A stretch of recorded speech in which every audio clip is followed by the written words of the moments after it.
Hello and welcome back to another Dead by Daylight video. So today I'm going to be showing off the builds I like to use as Survivor, and just some nice good general builds that you can have a lot of fun with and can be very useful to do certain things. I'm going to show you a total of 3 today, but there are so many more that I could come up with, so if you enjoy this kind of thing, let me know and I will think about doing more uh, showcases in the future. And we'll also do a killer showcase as well at some point, but obviously that'll be for every individual killer. Um, Showcases for each of them that I think are quite fun. Like you can come up with like 2 or 3 good builds for each killer. Obviously, it's much easier for Survivor, so that's why I'm starting with that. And obviously, it's more universal as well. It's easier for people to be able to go out and do that rather than be like, oh, here's a good build for Blight when there's only going to be a few people playing Blight. So, I'm going to start off with the very first build, which is a looping build. Um, Sometimes people call it a Volt Speed build. I just call it a general good looping build. Volt Speed build you only need 2 of these perks for, but for this looping build we're bringing all 4 of these perks. So we've got Dead Hard, we've got Iron Will, we've got Resilience, and we've got Spine Chill.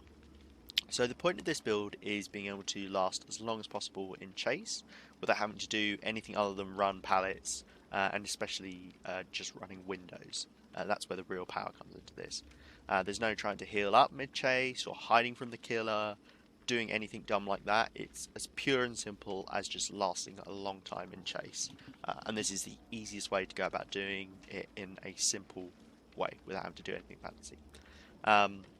So the simplicity of this build is what's beautiful about it and what makes it incredibly easy to use and potentially amazing in the right hands. You can last a very long time in chase if you make good use of this build. So the perks and how you use them.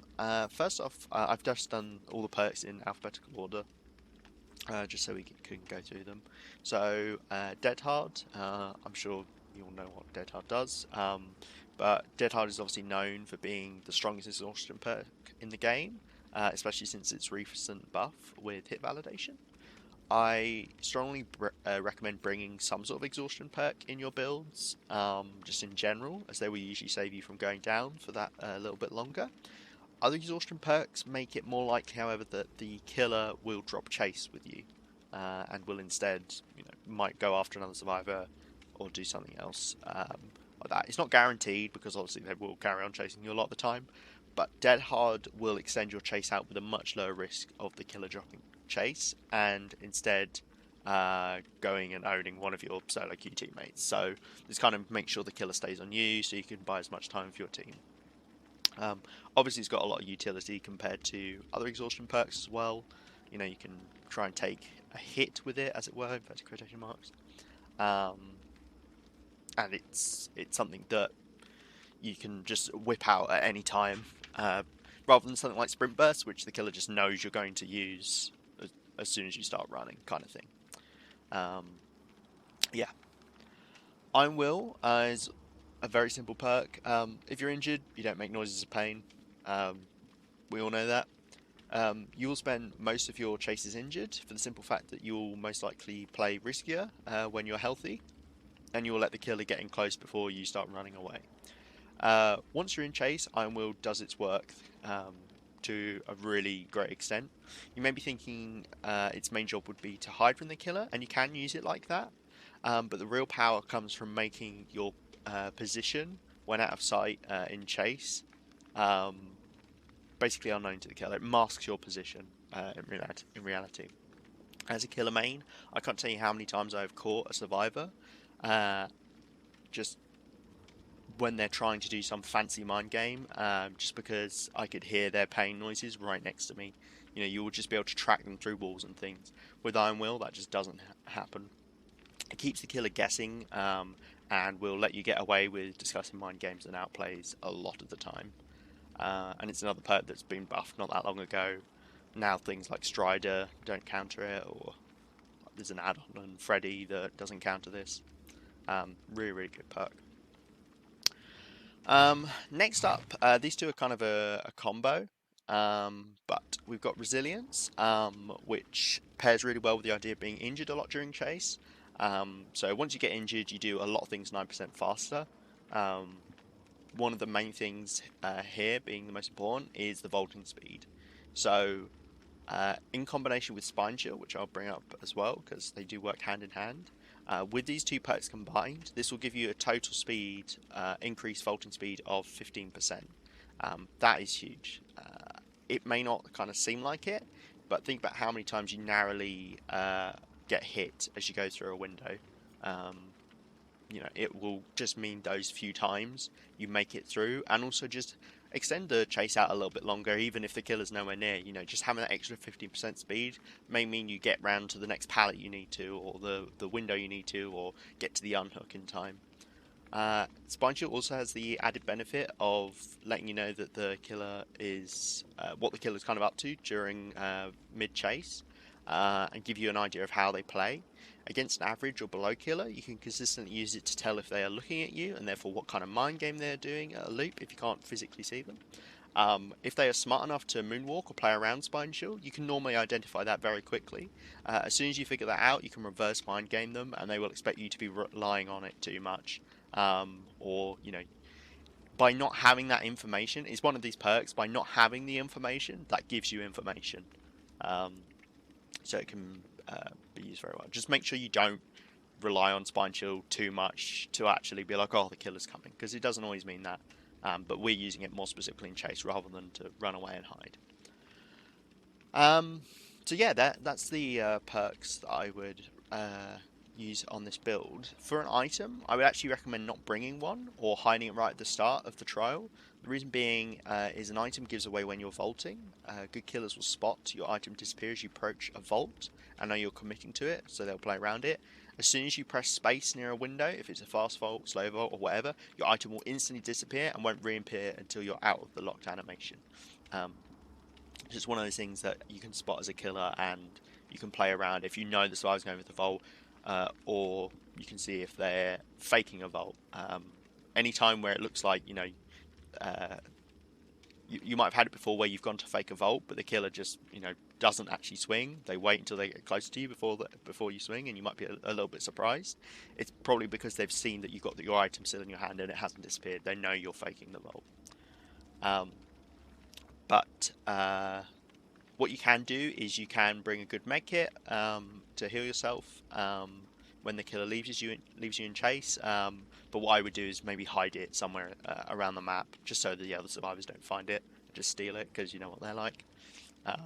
But yeah, it just means you're not carrying it around in chase. It's not the end of the world if you have it in chase, but just against good killers, it will help them a lot more if you've got an item in your hand in terms of kind of mind games you do.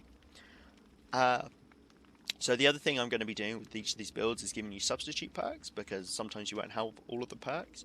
The really great thing about this build is all of the perks are unlocked with the base game. You've got David and Jake's perks, respectively, with Dead Hard and Iron Will, and then Resilience and Spine Chill are general pool perks, which you get right at the start of the game, even if you've not unlocked any of the teachables yet.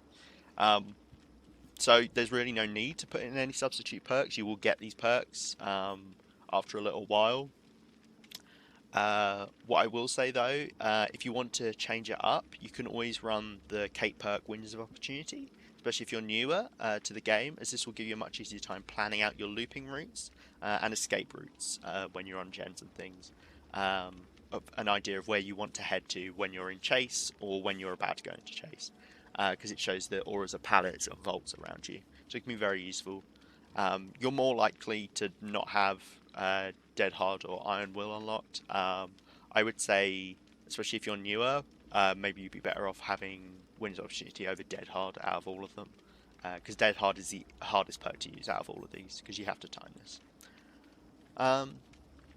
Yeah, that's the looping build.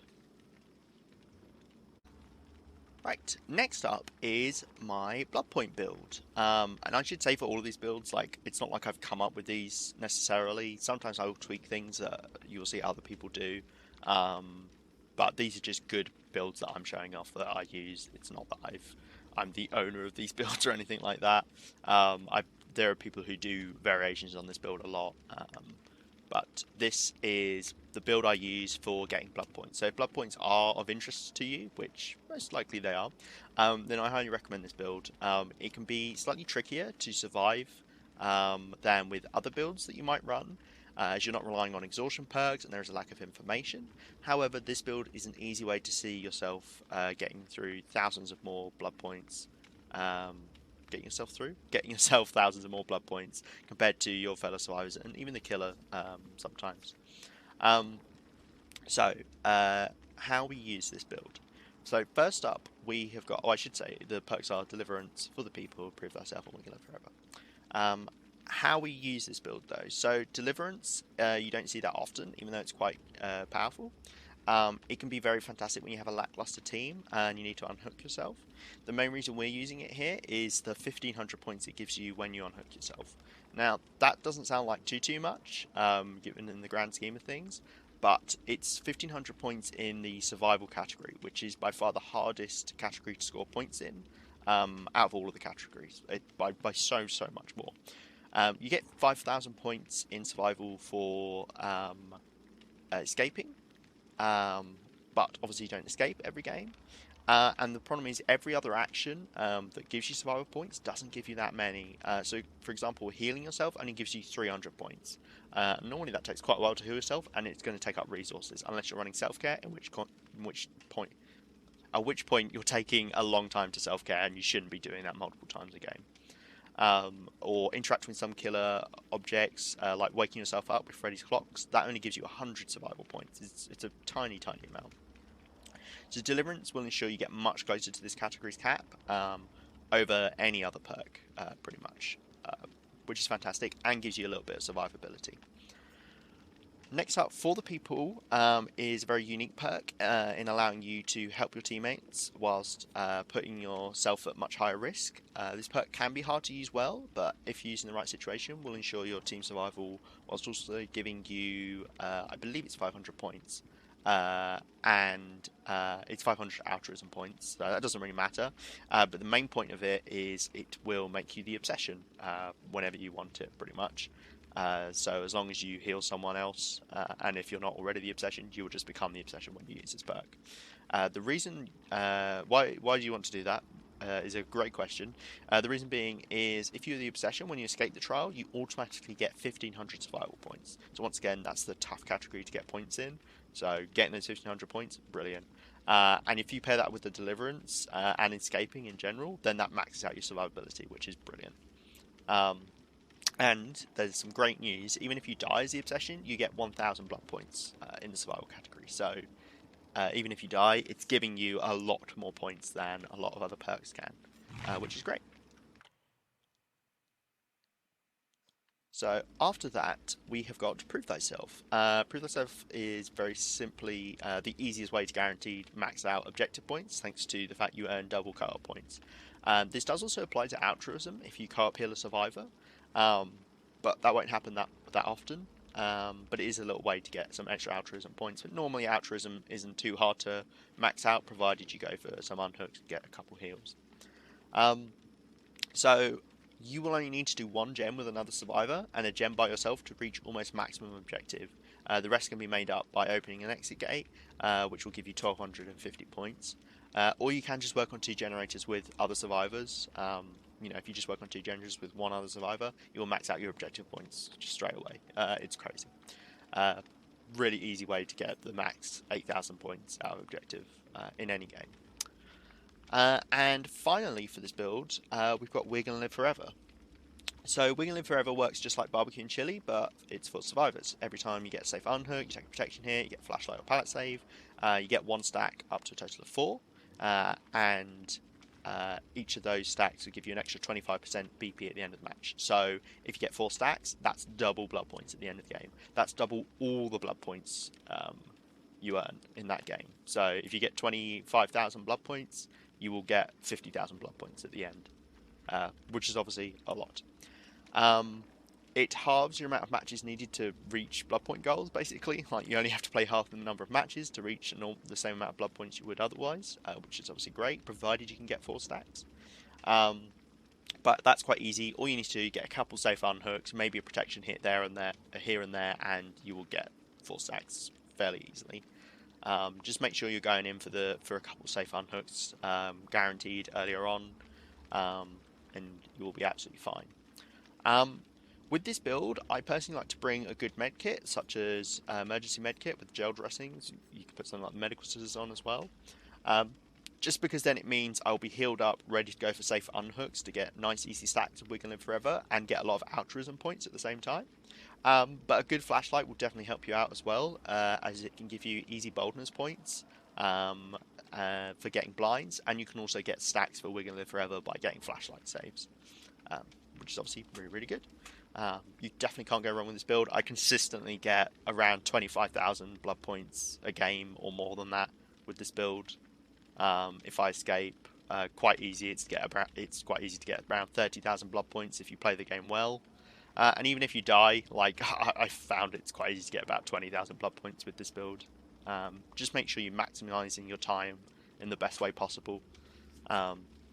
And in terms of, like, one of the things obviously this doesn't help with a lot of the time, or it's not encouraging to do, is get boldness points. But as long as you just last a little bit in chase, which, you know, is usually alright enough, can depend on the killer, you'll get a lot of boldness points. And if you're within the killer's terror radius, you'll get boldness points. And like I say, you can get flashlight blinds as well if you want, to get even more boldness points.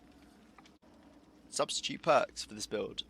So the beauty of this build is it's very easy to go in as hard or soft as you want in terms of farming BP. If you want a bit more survivability, then you could take out For the People and put in Sprint Burst or Dead Hard, you know, some kind of chasing perk. If you want more information, you could also replace that with Kindred or Bond, allowing you to see where gens are being done, to get your Prove Thyself going, and to see potential safe unhooks. And if you don't have Deliverance, which is out of all of these perks, Deliverance and For the People, you're less likely to have, because once again, this is a base game perk, this is a David and this is a Dwight perk, whereas this is Serena and Adam. If you don't have Deliverance, I would recommend Decisive Strike to make you the Obsession, and to give you 500 points for a stun as well, which is not that bad at all. That's 500 points survival, so it's another one of these perks that can be pretty good to run. Or you could use that instead of For the People, if you do have Deliverance. But Deliverance and Decisive work fairly well together. Obviously, there's not much point running Decisive Strike and For the People, so just have a little think about what you kind of want to get from the game. The main things here for getting blood points in general is Wiggle Live Forever and Prove Thyself anyway. This is just to maximise out your survivability category. So, the final build is the Fun Blast Alliance build, which is Blast Mine, Iron Will, Repressed Alliance, and then Self-Aware / Fixated, as it used to be called.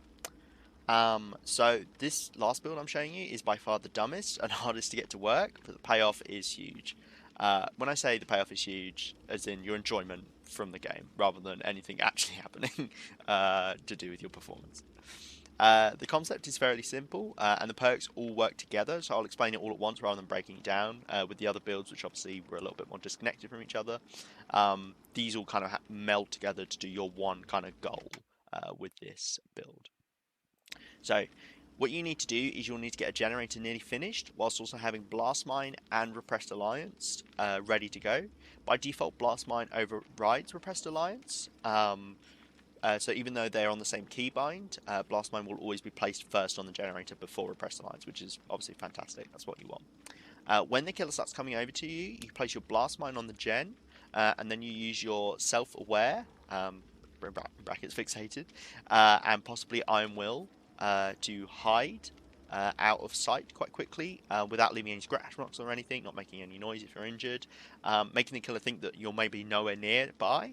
So they might have a little look around, but you'll be quite far out of the way thanks to Self-Aware. It really throws off killers, that extra speed you've got on without leaving any scratch marks.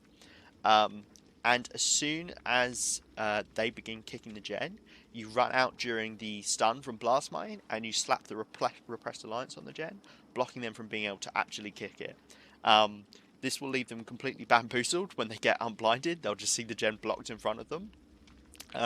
And they probably won't know what to do. Like, they can then maybe try and look around to find you. Once again, you can kind of hide, or you can just run away and make a load of distance. It's kind of up to you. For added swag, you can actually finish the gen right after the Repressed Alliance ends. Or if you timed it well, during the stun from the Blast Mine, which can really throw them off. This combo is hilarious, and it adds another level of fun to the game, which is what you want at the end of the day. It's very dumb. It doesn't always work, but you will normally get funny results from trying to get it to work anyway. For an item, I would recommend a good toolbox just to make sure you get your perks ready as soon as possible. So just a decent toolbox. It doesn't even need to be a great one, just something to help you a little bit along. Because Repressed Alliance you get after 45 seconds, which means it's hard to get when you're working on a gem with someone else, because you will not be working on a gem for 45 seconds. But then Blast Mine you actually need to repair a certain percentage, but it's 66%, which is actually a little bit higher than 45 seconds, because 50% is 40 seconds on a gen, roughly. Obviously skill checks come into it, but 50% is 40 seconds. So a third of 80 is what, 23? No,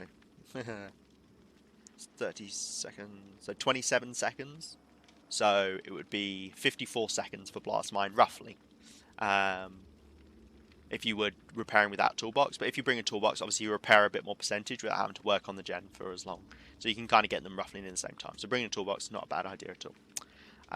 For substitute perks, obviously you cannot substitute Blast Mine from this build. I would say bring Repressed Alliance for the funsies, but both Iron Will and Self-Aware can be swapped out without anything. They can be swapped out with anything that can help you hide nearby or get back towards the gen as quickly as possible, so that you can block it. So this could be Sprint Burst, so you can run back in very quickly, quick and quiet, so you can just hide in a locker nearby or hide quickly vault out through a window. It could be Urban Evasion, so you can sneak around a little bit. Spine Shield, so that you can see that the killer's coming a little bit sooner and hide a little bit sooner. That's a very good substitute for Self-Aware. It has a similar kind of effect. Or even run them together and just completely get miles away to guarantee you hide. And there's lots of other things you can bring instead of that. Just have a little think. Those are just some of the ideas that you could work with. You could also throw in Red Herring if you want to go very spicy with this build and try and bait the killer to your gen. So Red Herring will obviously blow up the gen, or make a noise notification at the gen when you get inside a locker. Which will obviously bait the killer over and can lead to some shenanigans. But yeah, so that is the builds. So I hope at least one of these builds looks interesting to you, or maybe some variation on them, where you can have a lot of fun with them. It is important to remember that you need to have fun with this game, do dumb shit, try out new builds. Whether it's the one where you're going to be trying to loop for a little bit longer, it's a good way to practice looping, or the one to get a lot of BP so you can unlock more perks. Anything like that, just try and have a little bit of fun with it. And tell me what kind of builds you really enjoy in the comments below. Let me know what ones you'd want me to try out if you have any fun perk builds.